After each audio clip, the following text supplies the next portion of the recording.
এই হচ্ছে খান্দিয়া ওয়াটারফলস।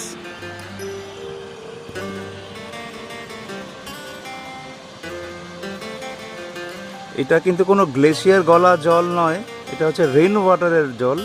তাই এই জলটা কিন্তু মানে এখন জানুয়ারির 24 তারিখে এসে অনেকটাই কম দেখাচ্ছে। বাট আপনারা যদি মনসুনের সময় এখানে যদি আসেন, ইভেন ডিউরিং দুর্গা পূজা, কালী পূজা অবধি যদি এখানে আসেন, তাহলে কিন্তু এখানকার জলটা আপনি অনেক দেখতে পাবেন। এবং এই জলটা এখান থেকে এইভাবে বয়ে ধীরে ধীরে নিচের দিকে একটা স্ট্রিম হয়ে এগিয়ে যায়। আর এখানকার এই চারিপাশের এই ভিউটা দেখুন, ভীষণই সুন্দর জায়গা, হাইলি রেকমেন্ডেড জায়গা, যেখানে আপনারা এসে কিছুক্ষণ সময় অবশ্যই কাটাতে পারেন।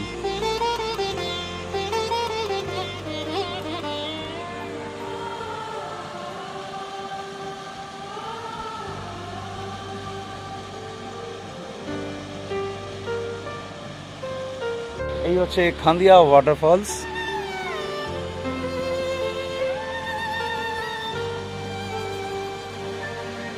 এটা কিন্তু কোনো গ্লেশিয়ার গলা জল নয়, এটা হচ্ছে রেইন ওয়াটারের জল। তাই এই জলটা কিন্তু মানে এখন জানুয়ারির 24 তারিখে এসে অনেকটাই কম দেখাচ্ছে।